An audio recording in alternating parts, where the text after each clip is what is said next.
So in this problem, you're given a circuit with three parallel resistors, okay, connected to a voltage source V. You are asked to find I3 and I4. Okay, so where is I3? I3 is um, is the current on the rightmost resistor. Then I4 is the current between node A and node B. Okay, so what else is given? You are given IT, which is 30 amperes, the current coming off from the source. Then you're given I1, which is 12 amperes, and I2, which is 10 amperes, right? Now, how do you find or how do you solve for, let's say, I4, right? So with I4, hold on.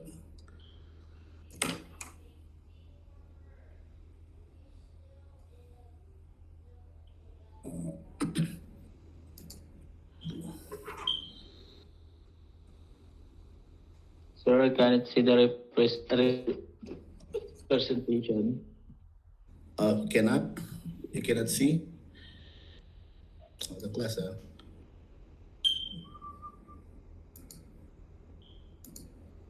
Okay, some technical difficulties. Other class. Hold on.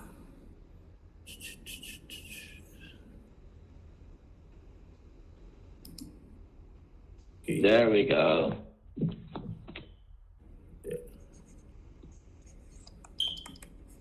Doesn't work. The pen doesn't work. Okay, just I'll just guide through you the solution. All right.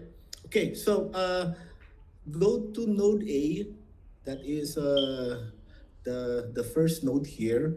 So apply KCL at node A. When we say KCL, that means Kirchhoff's current law. So Kirchhoff's current law states that the current coming into a node is equal to the current coming out of the node. All right. So taking into consideration the assumed current directions at node A, IT is equal to I1 plus I4, right?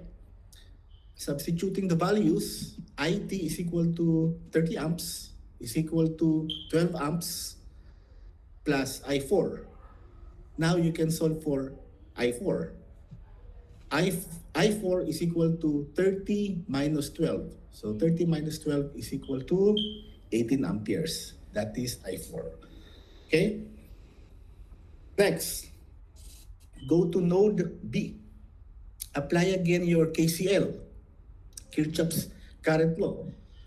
So I4, which is the current coming in node B, is equal to I2 plus I3. These are the currents coming out of node B, right? So I4 is equal to I2 plus I3. What is I4? That's 18 amperes. Is equal to I2 is 10 amperes plus I3. Solving Eight. for solving for I3, I3 is equal to 18 minus 10. You have 8 amperes. Okay? There. Okay. So just disregard this. This is copy. So disregard this class. It's double. Right? How do you know that your sorry. Hold on now. How do you know that your solution is correct? So you can do a quick check, right? So you can use, since looking at the circuit, you can short out A and B, right? Because this is just a shorted line. When you short A and B, this will become one node. So if wire AB becomes one node, you now have IT is equal to I1 plus I2 plus I3, right? So IT is equal to I1 plus I2 plus I3. Substituting the values, you have 30 amperes is equal to what is I1, 12 amps, what is I2, 10 amperes, what is I3, 8 amperes. Therefore, your solution is correct. 30 amperes is equal to 30 amperes. All right? So, any question on number one?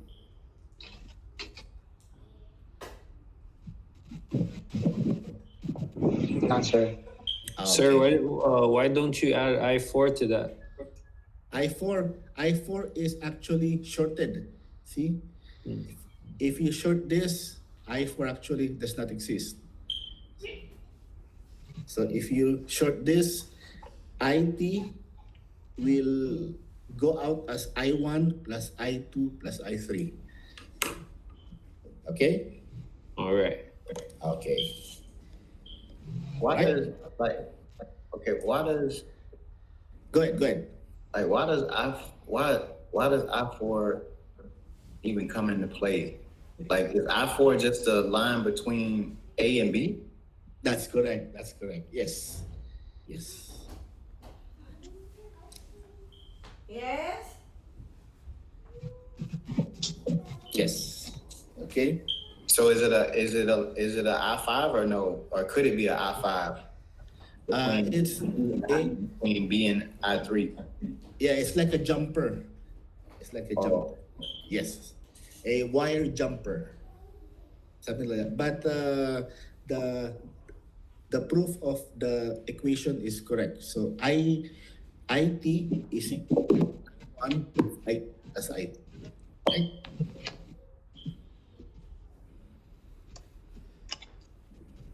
Okay.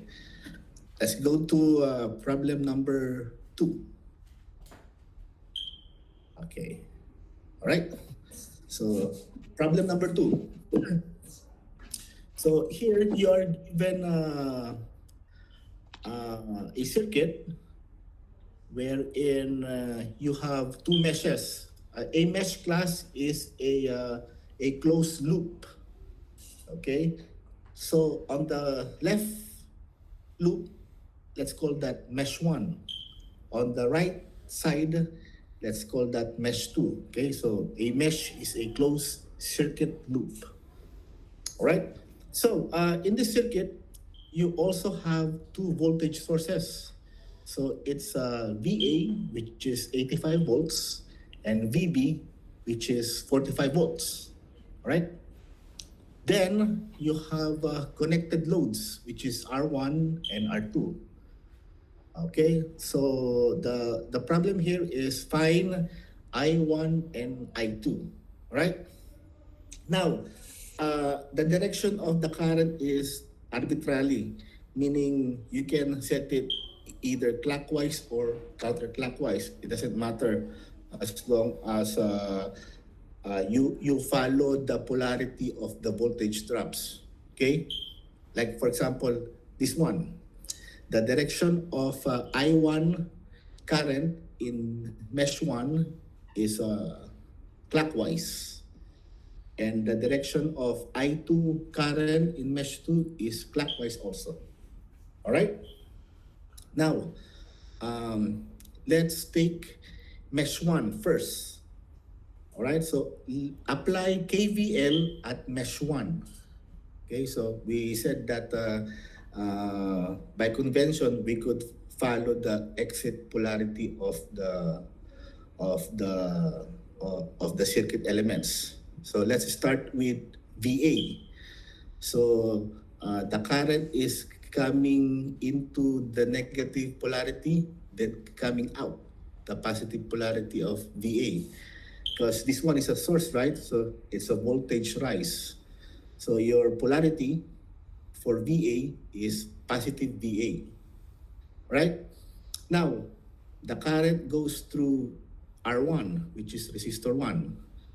So a load is considered voltage drop. So what is the exit polarity? It's negative. So positive, the negative. So therefore, you take negative I1 R1. Then you go down to your VB. What is the exit polarity of VB? Negative. So negative VB equals to 0. So that completes your mesh 1 KVL equation. Now, substitute the values. So VA is equal to 85 volts minus what is R1, it is 10, minus 10 I1 minus 45, which is your VB. Okay? Simplifying both terms, you can transpose negative 10I to the other side, then 85 minus 45, you get 40. You get, 10I1 is equal to 40. I1, solving for I1 is equal to 4 amperes because 40 divided by 10 is equal to 4.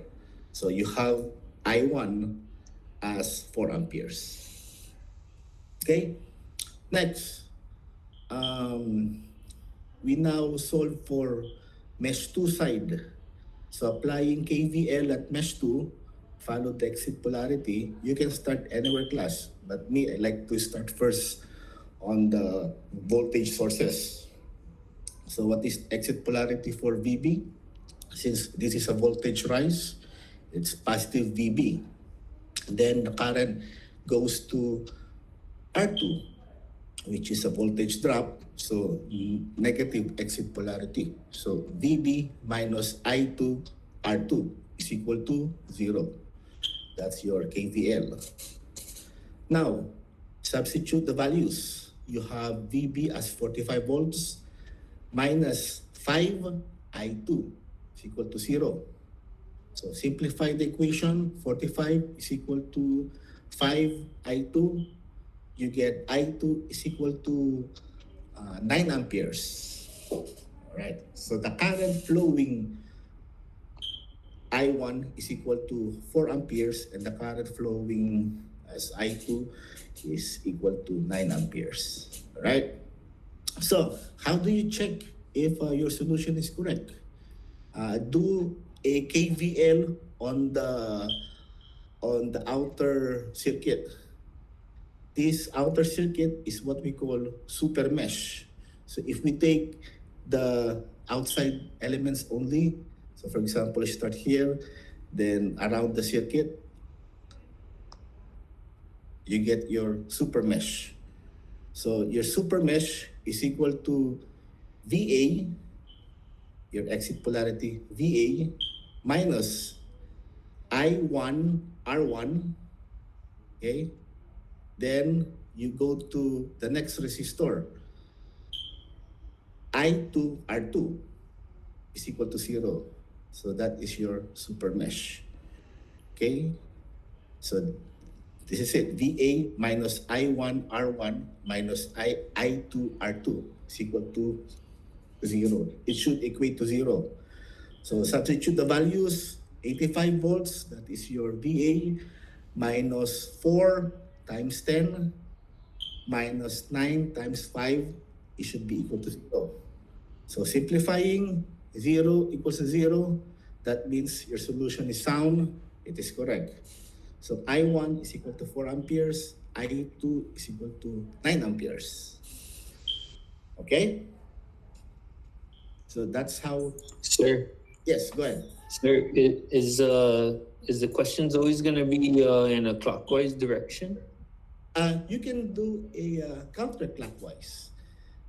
You just make the VA negative and the VB negative, and then the R1, R2 will be positive, right? Yes, correct. Right. Okay. Okay.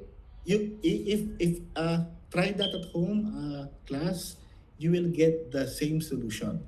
But mind you, if you do a counterclockwise direction, you might get a negative answer. That doesn't mean that it is wrong. That just means that your assumed direction is wrong. Wrong. Yes, correct. Okay, so if you assume a counterclockwise direction for I1, you will get I1 is equal to -4. Okay, so I think problem number 3 and problem number 4 is like that. Okay, so we will go into that, your question. So thank you for asking the question. All right, just put that aside. We will answer that on the next problem, I think. All right. Thank you. Okay. Okay. So next. There you go. Where's the number 2 of the class of number 3? Huh? Let's make it smaller.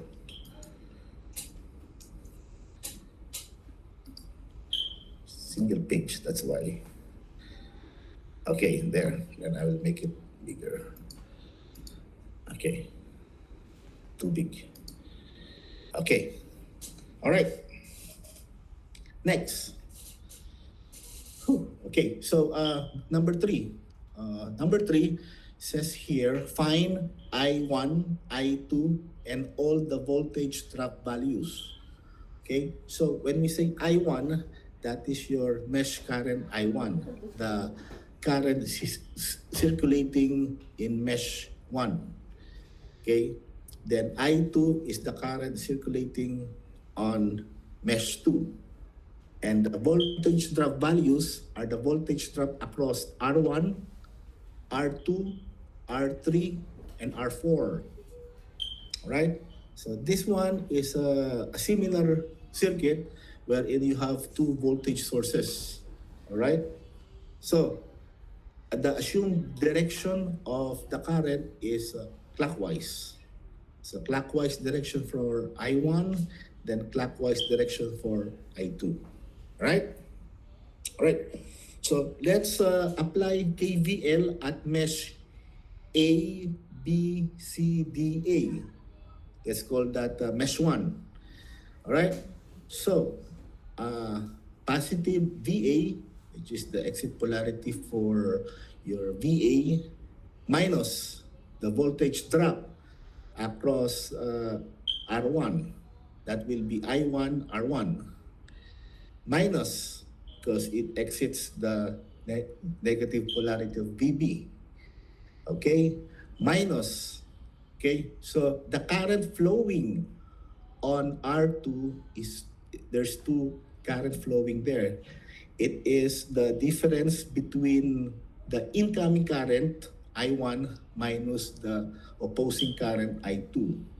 So the voltage drop across there is I1 minus I2. So there's a quantity there. Times R2 is equal to 0. So that's your KVL equation. Class, okay? This is a very important concept. You have 2 current flowing across this R2 resistance. It is not only I1, but the difference between I1 and I2. So I1 minus I2, right? Times R2. So if you encounter something like this, it is sharing both meshes, both sides of the meshes. It is the difference between the current flow, right? Now, simplify the equation. So what is VA? VA is equal to 110 minus what is R1? 5 I1 minus VB, which is 190 volts, minus what is R2? 5 I1 minus I2 is equal to 0. Okay? Simplifying terms, so 110 minus 190, that's negative 80, minus 5 I1, then distribute negative 5. So negative 5 times I1 plus, because negative 5 times negative I2, that will be positive 5I2 is equal to 0. Okay? Now, simplifying the equation, you will get negative 10I1 plus 5I2 is equal to 80. All right? So you have now an equation 1. So put that aside. Keep that as your equation 1. Next, apply KVL at mesh A, D, E, F, and A. All right? Follow the exit polarity sign convention. Okay? So let's start with VB. Okay? So VB exits the positive. So it's a voltage rise. Positive VB minus I2 R3, which is this guy, minus I2 R4, then going to the common resistor, which is R2, that will now be I2 minus I1 R2. See the difference, class? This one now becomes I2 minus I1. Okay? So that's the voltage drop across R2. That's only because we're working on mesh 2. That's why we That- swapped it. Perfect. Yes, that is correct. Exactly. Yes. Sir, if just going back to the top, if I1 minus I2 is 0, then how come you still distribute the 5 times I1 minus I2? Which one? Which one is I1? I'm talking about on the top. You know how you said I1 minus I2, so it's going to be 5 minus 5, right? 0? 5 minus Negative 5 minus 5. negative 5. Wait, which one's that? Minus 5. I'm looking at the third line from the top question. Third line from the top question. Okay, can you read the equation? 110 minus 5 I1 minus 190. Yeah, minus 5 times I1 minus I2. Okay, So so isn't I1 minus I2 equal to 0? no.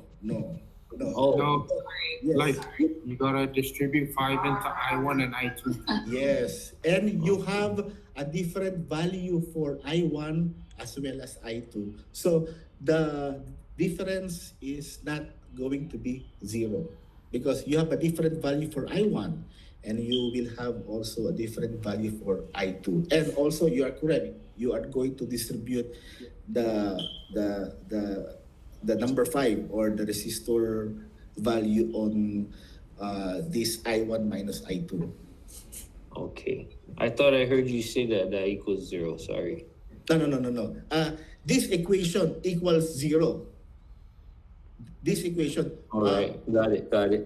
Yeah. 110 minus 5I1 minus 190 minus 5 times quantity I1 minus I2 is equal to 0. The KVL, when you do KVL on mesh 1, that will be equal to 0. Right on. Got it. Okay, all right. Okay, good. Right, where are we now? Okay, here. Right, so distributing the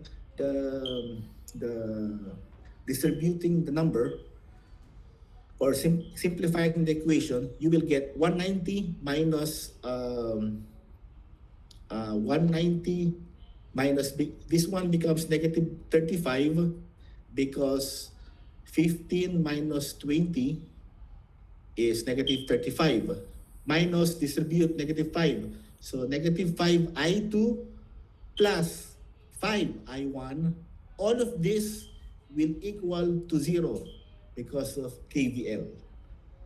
All right?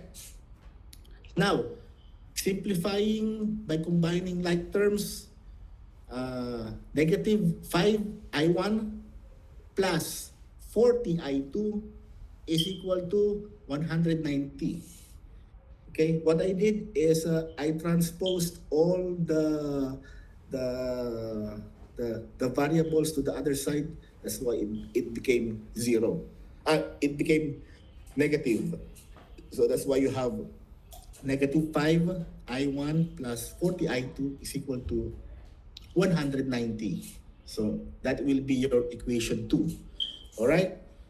Okay, now you have a set of linear equation. So in algebra, you know that you can solve linear equations in a couple of ways, right? So solve the equation whatever you're comfortable with.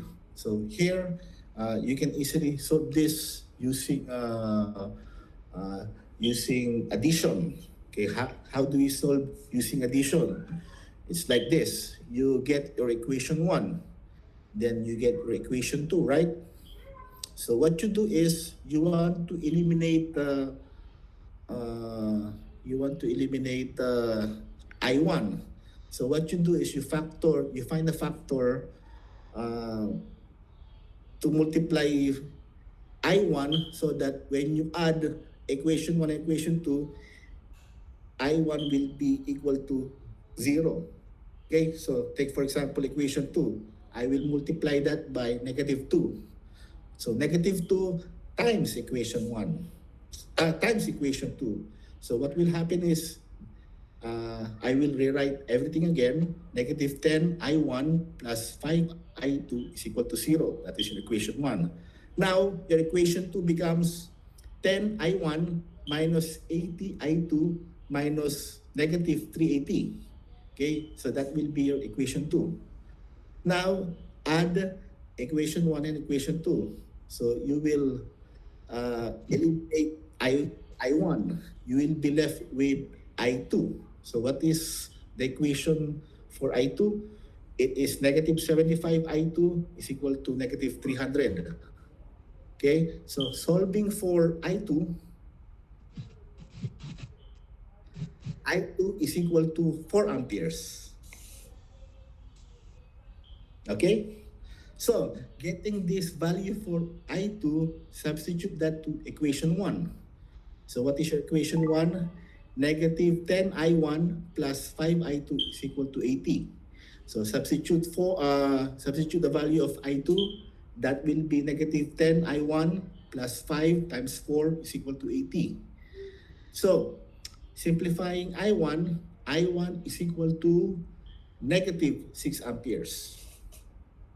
Okay, so the magnitude of I1 is theoretically correct, but you have here a negative sign, meaning the assumed direction for I1 is not correct. What you do is the correct direction for I1 in real life is counterclockwise.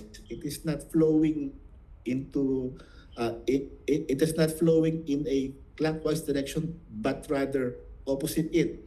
It is going counterclockwise.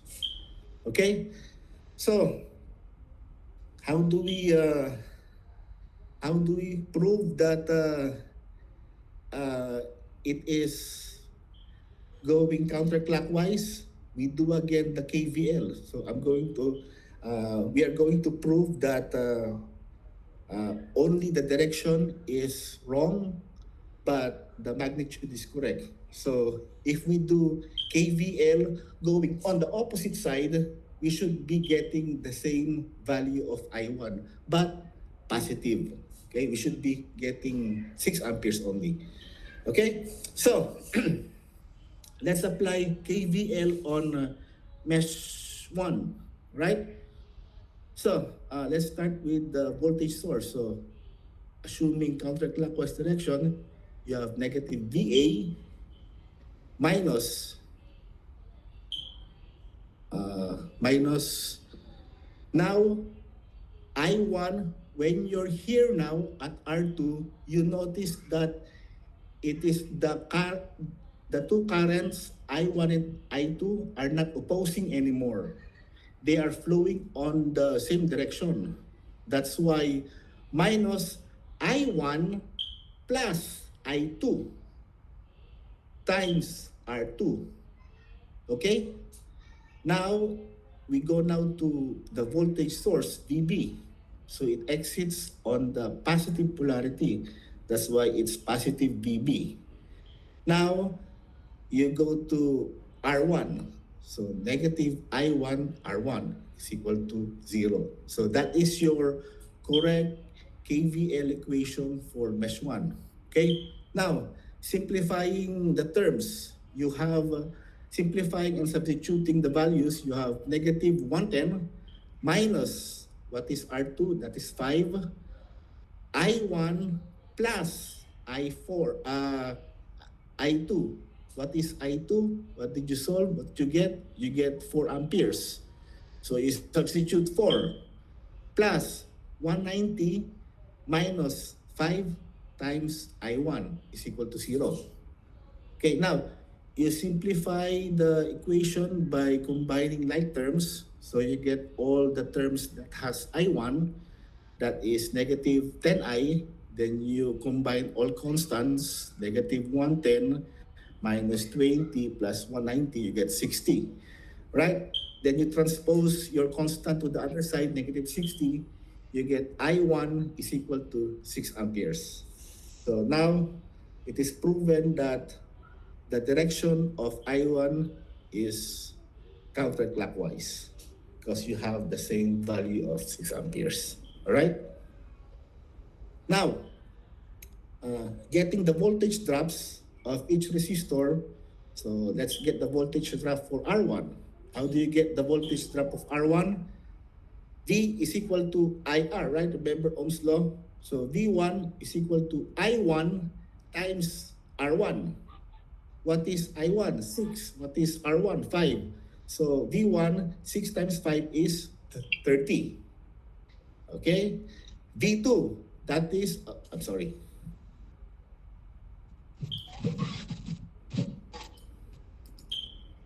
Okay, so V2, that is your voltage drop across R2. So what is V2? That is I1 plus I2, because remember, they are flowing on the same direction, going up. Okay, times R2. So 4 plus 6 times 5, V2 is equal to 50 volts. Next, V3 equal to I2 times R3. So 4 times 15 is equal to 60 volts. Next is V4. V4 is I2 times R4. So 4 times 20 is equal to 80 volts. Okay, so the voltage drop. Now, how do you know that your solution is correct? So what you do is you do KVL on the super mesh. Super mesh is the outside circuit. Okay, so your super mesh equation is equal to this. Okay, so following exit polarity plus VA plus I1 R1 minus I2 R3 minus I2 R4 is equal to 0. Now substitute all your values. The KVL should equate to 0. So in this case, 0 is equal to 0. We know that the our solution is correct.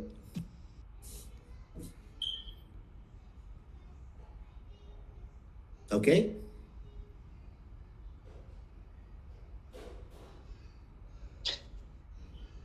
Okay. Now, let's go to number 4. Okay? So number 4, you're given this kind of circuit. Okay? You are given a couple of resistor in series and in parallel. Then you have a source. All right, so you have this circuit and you have assumed current direction of I1 and I2, and you have voltage source of 120 volts. Okay, now you are asked to find the value for I1 and I2. Okay, okay, so what are you going to do?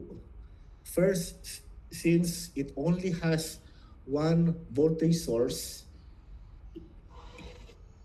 you need to simplify first the equation because you cannot do KVL if it doesn't have a voltage source. So if you do KVL on, let's say, mesh 2, you cannot because there's no voltage source. You cannot you cannot equate because all of these are voltage drop. There's no voltage rise. Okay? So what you do is you simplify first. So let's say Rs is equal to the series combination of these outermost resistors. So Rs is equal to 2 ohms plus 3 ohms plus 5 ohms. Okay, so that's Rs. So just imagine, I cannot draw class. I don't know why. It's not letting me draw, but just imagine that you made this, you combine this into an equivalent series resistor, right? That will be Rs is equal to 10 ohms, right?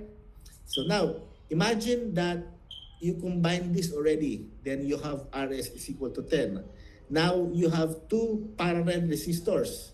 So that Rs is now in parallel with 15 ohms, right? So you combine that, you simplify, you find the equivalent parallel resistance of Rs and 15 15 ohms. So how do you do that? Rp is equal to, we discussed this already, right? 10 times 15 over 10 plus 15. So the equivalent parallel resistance or this set is equal to 6 ohms. Correct? All right. Now, you got Rp already. So what you do is you combine, you simplify everything. You what they call this? Let's say the total equivalent resistance of all of this, let's designate that as RT. So RT is equal to 6, which is the resistor at V1, then 6, which is your Rp, plus 12. Okay, so the total resistance now, the total equivalent resistance of this circuit is now 24 ohms. Okay, now you can do your Ohm's law. So I1 is equal to V over R. So what is your V? 120 volts. What is your R? 24 ohms. So I1 is equal to 5 amperes. So that is the answer for I1. Okay? Now, since we know that in a series circuit, the current flowing is equal. So I1 is this I1 flowing on the 6 ohm resistor is equal to the current flowing on the equivalent parallel resistor and equivalent to the current flowing on the 12 ohm resistor. All right? So we can get now the voltage drop for V2. Okay? So what is V2? V2 is equal to I1 times the equivalent resistance of this side, which is Rp. That is 6. V2 therefore is 30 volts. Okay, so we are now deconstructing the circuit in order to get I2. Okay. Now, I2. What is I2 now? I2 is the Vs, which is the series voltage across that end on the right side over Rs. We know that Vs is equal to V2 is equal to 30 volts by the principle of parallel circuit. Parallel voltages are equal. Therefore, I2 is equal to 30 over 10. 10 is your series resistance. Okay. Now you have your I2, which is 3 amperes. Now solving for the remaining voltage drop, V1 is equal to I1 R1. I1 R1. So 6 amperes times what is your I1? That is 5. So 5 times 6 is equal to 30. 30 volts. So V3 is equal to, okay, this is V3, that is equal to I1 times 12 ohms. So that is I1 times 12, 5 times 12, 60 volts. Okay, now,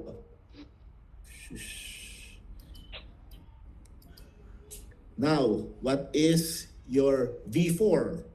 V4 is I2 times R4. Okay, so that is this one, 2 times your value of I2. What is I2? I2 is equal to 3 amperes. So 3 times 2 is 6 volts. Now you have V5, I2 times R5, you have 9 volts. Then V6, I2 times R6, you have 15 volts, 3 times 5. Okay? Now, in order to check if your solution is correct, you can apply KVL on the super mesh. So, negative 120 minus 6 I1 minus 2 I2 minus 3 I2 minus 5 I2 minus 12 I1. So that is this class. We are going from this voltage source to 6 ohms to 2 ohms to 3 ohms to 5 ohms to 12 ohms, then equating the KVL equal to 0. Okay? So, substituting values, it should be 0 is equal to 0. So you have value for your I1, you have value for your I2, substitute them on this super mesh equation, it should be equal to 0. So now it is equal to 0. We know that the solution is in order, meaning it is correct. Okay? Sir, Yes. is it only when we're finding voltage drops that we multiply the I times R? Yes, correct. Because in the other one it's I1 R1 and it's one value. Like, what is that? Problem 1 or problem 2? I1 R1's already 10, but now it's I1 R3, and then now we have to multiply the resistor and the current. So I'm just wondering if it's just when we're finding voltage drops that we multiply the current times resistance. Yes. Yes. You're actually finding the voltage drop across that resistor. So in order to get the voltage drop across that resistor, you need to have the value of your current, the current flowing, as well as the value of your resistor. All right. So by Ohm's law, you can now have V is equal to IR. Did I Got it, sir. Okay, all right. Did I answer the question? Okay, all Yes, right. sir. Okay, all right. So class, please bear with this, okay? Because I thought I can write here. And my pen only writes at the PowerPoint. Probably next meeting, I'm going to give more problems. Then I'm going to put that on the PowerPoint so we can do more visual, all right? But you are correct. When you are looking for the voltage drop, you need, by Ohm's law, you need your current flowing across that resistor as well as the value of the resistor or the resistance within the resistance and the current. Yes. Okay. All right. So last problem. Okay, so this one, by visual inspection, you can do KVL because mesh 1 has a voltage source and mesh 2 has another voltage source. So it's easier to solve your mesh currents I1 and I2 if it has this. So you can use your mesh equations using KVL. All right? Okay. Now, let's say that let's designate the left mesh or left loop as mesh I1. Then let's designate the right side or the right loop as mesh I2. All right? Okay. Let's do this slowly. So applying KVL at mesh I1.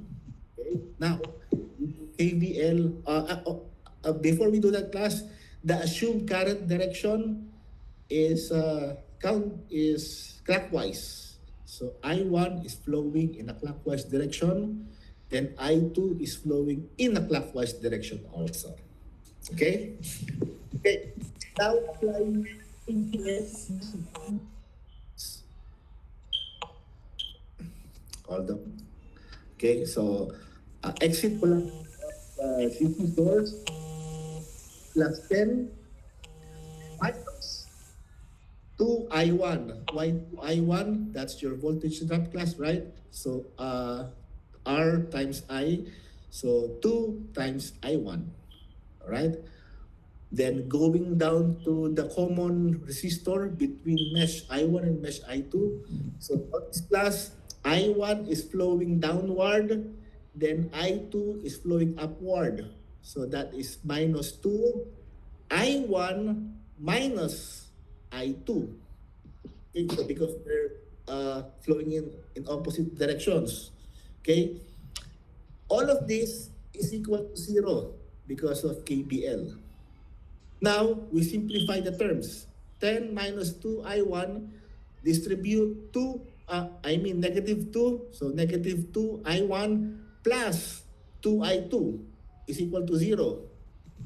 Next, combine like terms. So get the terms for I1, that's 4I1 minus 2I2 is equal to 10. So that is your equation 1. Now, that's that. That's for your mesh I1. Now, go to mesh I2. Okay? So mesh I2, follow the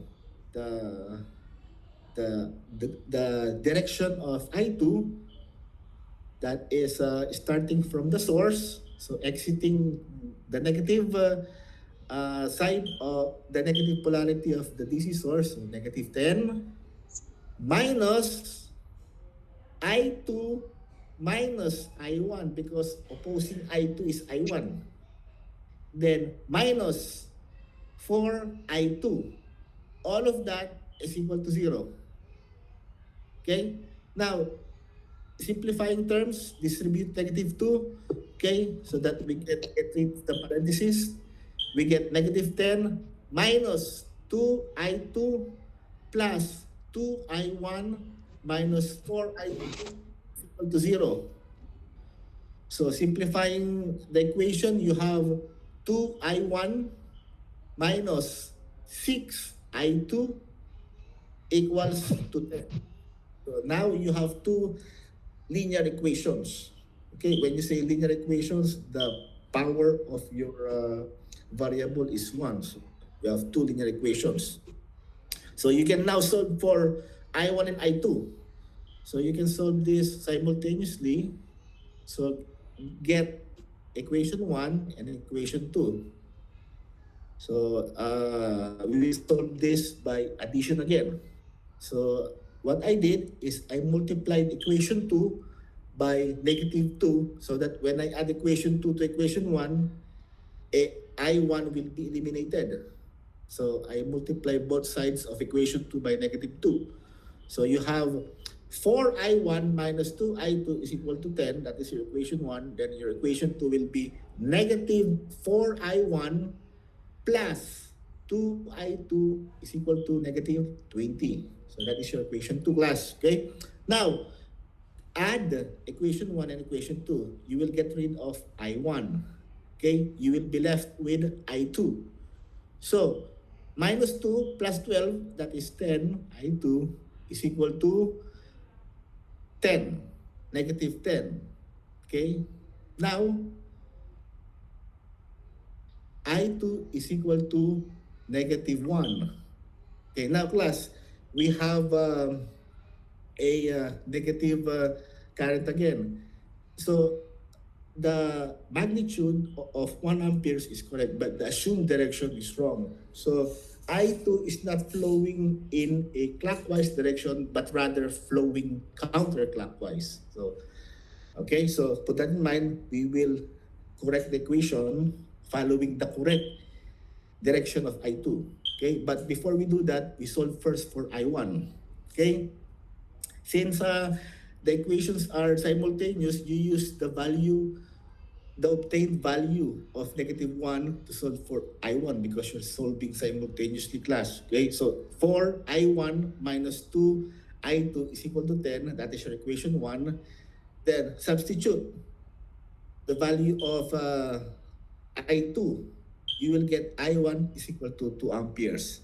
So from here, we can see that the value of I1 is positive, meaning the assumed direction of I1 is correct. Okay, now let us correct the direction of I2. So instead of going clockwise, we go now counterclockwise.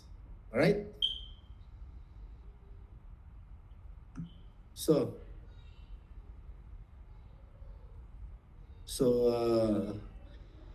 I will leave that to you, class, as an assignment. Do KVL on mesh 2, all right? But I am sure that the answer here, I2 is equal to 1 ampere. Okay, only the direction is negative. So assuming that we proved that I2 is flowing on the opposite direction, let's check if it is correct. We do KVL on the super mesh.